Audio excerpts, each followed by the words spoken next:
के रंग खणी रमज़ान महीनो आयो, मालिक जी इनायत आ। के रंग खणी रमज़ान महीनो आयो, मालिक जी इनायत आ।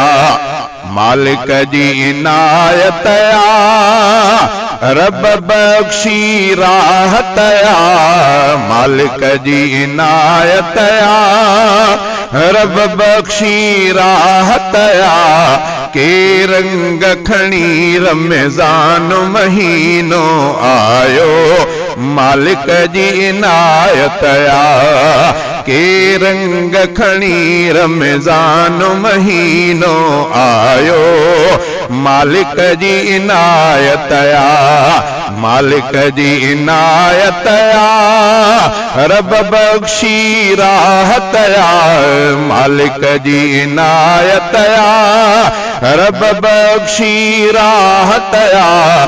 के रंग खणी रमज़ान महीनो आयो, मालिक जी इनायत आ।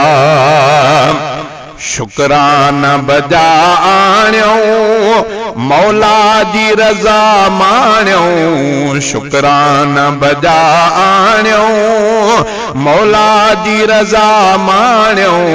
नेकीअ जूं खणूं के खाणियूं, ईमान सादत आ। नेकीअ जूं खणूं के खाणियूं, ईमान सादत आ। ईमान सादत आ, रब बख्शी राहत आ। के रंग खणी रमज़ान महीनो आयो, मालिक जी इनायत आ।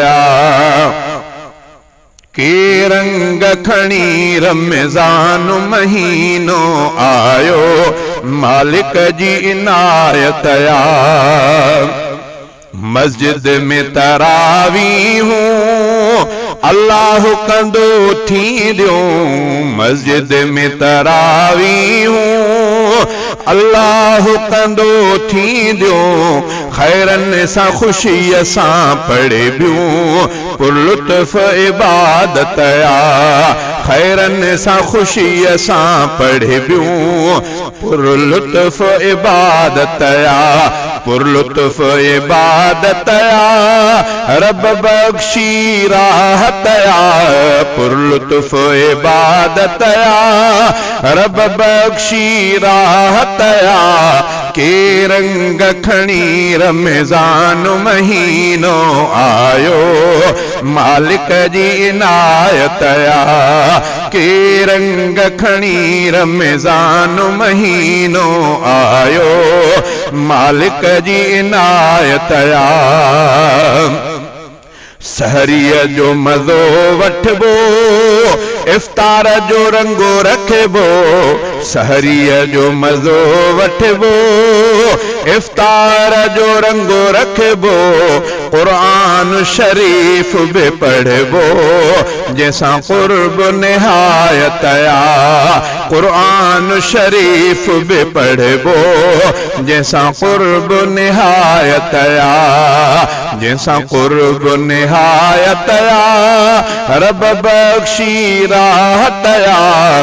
के रंग खणी रमज़ान महीनो आयो, मालिक जी इनायत आ। के रंग खणी रमज़ान महीनो आयो, मालिक जी इनायत आ। मालिक जी इनायत आ, रब बख्शी राहत आ। मालिक जी इनायत आ, रब बख्शी राहत आ। के रंग खणी रमज़ान महीनो आयो, मालिक जी इनायत आ। रोज़न सां वफ़ादारी करणी आ सफ़ा सारी। रोज़न सां वफ़ादारी करणी आ सफ़ा सारी। हर हाल में ताबेदारी लाज़िम थी इताअत आ।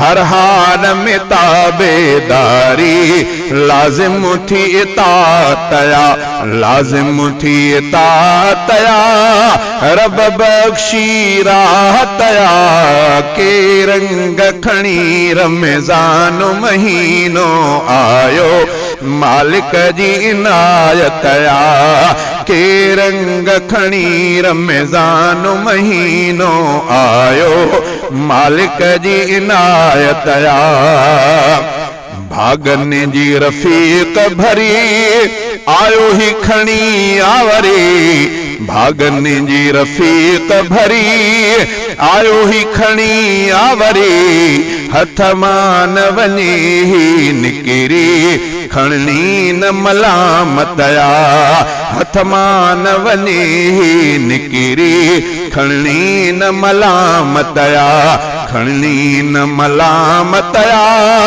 रब बख्शी राहतया खणी न मलामतया रब बख्शी राहतया के रंग खणी रमज़ान महीनो आयो मालिक जी इनायतया के रंग खणी रमज़ान महीनो आयो मालिक जी इनायतया मालिक जी इनायतया रब बख्शी राहतया के रंग खणी रमज़ान महीनो आयो मालिक जी इनायत।